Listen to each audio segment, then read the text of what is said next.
मोदी ने भारत मंडपम का दौरा किया। पीएम मोदी ने पत्रकारों से भी मुलाकात की, साथ ही पत्रकारों का अभिवादन भी स्वीकार किया है। तो ये तस्वीर आपको दिखा रहे हैं जहां पर भारत मंडपम प्रधानमंत्री नरेंद्र मोदी पहुंचे और G20 का जो आयोजन है वो सफल रहा।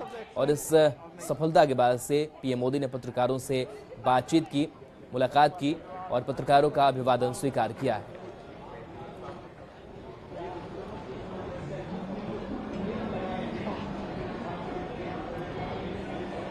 तो इंटरनेशनल मीडिया सेंटर बनाया गया था, वहां पर प्रधानमंत्री नरेंद्र मोदी पहुंचे, सबका अभिवादन स्वीकार किया। तो G20 एक सफल आयोजन जहां पर राष्ट्राध्यक्षों का जुटान हुआ। 2 दिनों तक यह सेशन चला और इस दौरान कई महत्वपूर्ण मसलों पर इन देशों के बीच चर्चा की गई। तो एक सफल आयोजन, और इस आयोजन के बाद से प्रधानमंत्री Narendra Modi international media centre जहां पर बनाया गया था, जहां पर देश दुनिया से पत्रकार जुटे हुए थे, वहां प्रधानमंत्री नरेंद्र मोदी पहुंचे, सबका अभिवादन स्वीकार किया। तो एक बड़ा संदेश भारत ने पूरे देश दुनिया को दिया। इस G20 के दौरान अध्यक्षता मेजबानी भारत की रही। प्रधानमंत्री नरेंद्र मोदी ने भी इस दौरान कई मूलमंत्र दिए, जिसके आधार पर पूरे विश्व को आगे ले जाने की उन्होंने बात कही। तो बड़ी अर्थव्यवस्थाओं का जुटान हुआ था। सफल आयोजन के बाद से मीडिया से इंटरेक्ट हुए प्रधानमंत्री नरेंद्र मोदी।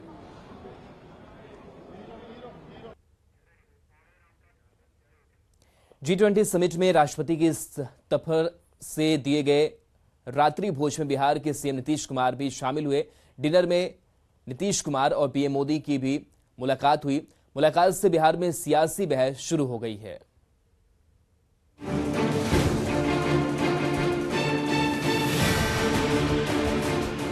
इस तस्वीर को देखिए। इस एक तस्वीर ने बिहार में सियासी बहस छेड़ दी।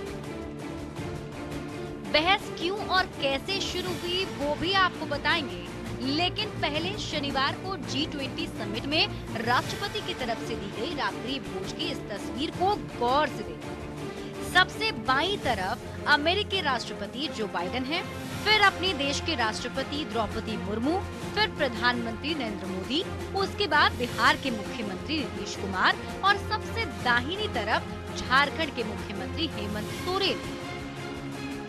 यानी तस्वीर में 5 लोग हैं, लेकिन चर्चा सिर्फ 2 लोगों के मुलाकात की हो रही है। वो है देश के प्रधानमंत्री नरेंद्र मोदी और बिहार के मुख्यमंत्री नीतीश कुमार। एनडीए से अलग होने के करीब 1.5 साल बाद किसी मंच पर नीतीश कुमार पीएम मोदी से मिले। डिनर के बाद नीतीश ने कहा, सब अच्छा रहा। सर एक मिनट सर उन्होंने ही भेजा था, ये है, इसमें आना चाहिए, तो हम लोग आ गए थे, वहीं बैठे हुए थे। आप देखे 4 घंटा से भी ज्यादा वहाँ रहे और बाकी सब लोगों को भी देखा भी। नीतीश कुमार तो सब अच्छा कहकर चलते बने, लेकिन मुलाकात की इस तस्वीर पर बिहार में चर्चा तेज हो गई। मुझे इस बात की बहुत खुशी है कि नीतीश कुमार जी जो लगातार लंबे समय से दिल्ली जाने से और लोगों से मिलने से कतरा रहे थे, उन्होंने कष्ट किया और गए दिल्ली, और इतने प्रसन्नचित होकर उन्होंने बयान भी दिया है और बहुत सुंदर तस्वीरें भी आई हैं, तो अच्छा है।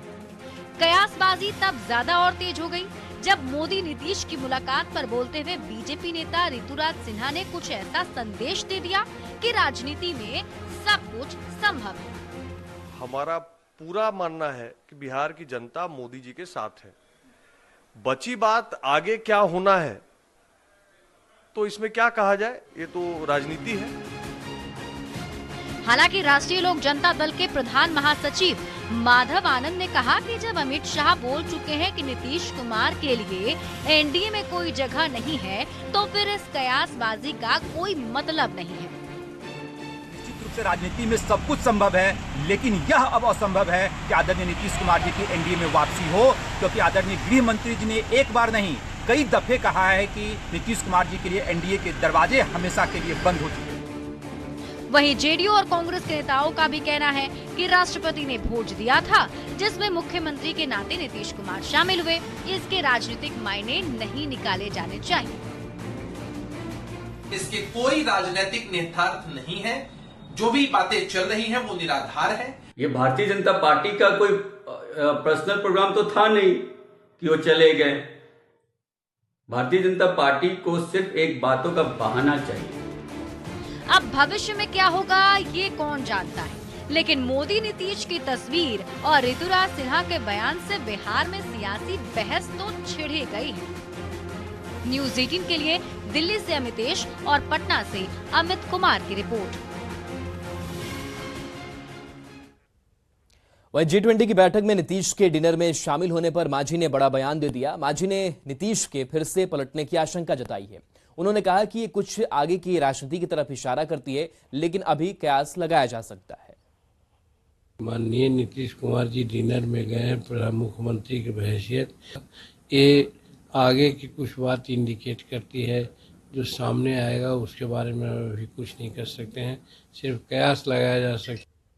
जो नरेंद्र मोदी जी अलग होते थे, जो नरेंद्र मोदी जी को ये देखना नहीं चाहते थे, ये आगे का राजनीतिक भविष्य के बारे में इंडिकेट करता है।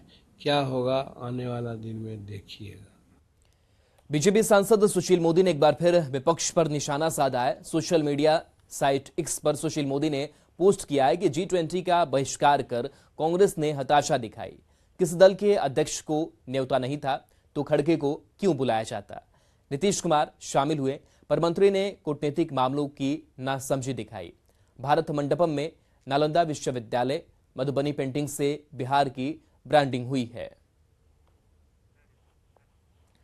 और इस बीच दरभंगा से बड़ी खबर है, जहां किराना कारोबारी से लूट की गई है। व्यवसायी रतन कुमार से 6.5 लाख रुपए की लूट की गई है। हथियार के बल पर इस लूट की घटना को अंजाम दिया गया है। 3 बाइक पर आए अपराधियों ने लूट की है। बिरौल बाजार से दुकानदारों से कलेक्शन कर व्यवसायी घर जा रहे थे और इसी दौरान लूट की घटना को अंजाम दिया गया है। बड़ी लूट हुई है। 6.5 लाख रुपए की लूट की गई है।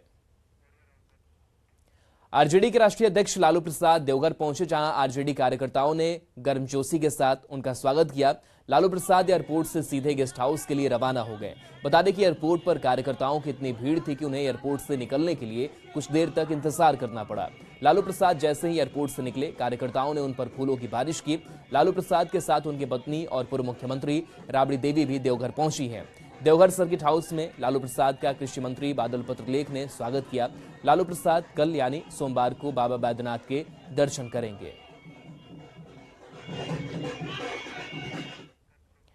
डुमरी में आजसू के हार के बाद लगातार आजसू और एनडीए घटक दल सरकार पर गलत तरीके से चुनाव कराने का आरोप लगा रहे हैं। साथ ही आरोप लगा रहे हैं कि सरकारी संसाधनों का दुरुपयोग कर जेएमएम ने चुनाव जीता है।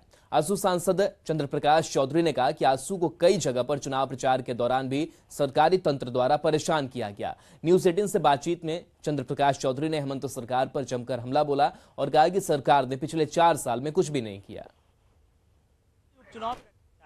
इस रिजल्ट में यशोदा देवी यानी आजसू की कैंडिडेट को शिकस्त झेलनी पड़ी है। प्रयास काफी अच्छा रहा, बावजूद इसके उन्हें हार का सामना करना पड़ा। इस वक्त हमारे साथ आजसू से गिरिडीह के सांसद हैं, हम इनसे बातचीत करेंगे क्योंकि लगातार ये उस इलाके में कैंप कर रहे थे। उसके बावजूद आजसू की कैंडिडेट हार गई, क्या कारण रहा सर?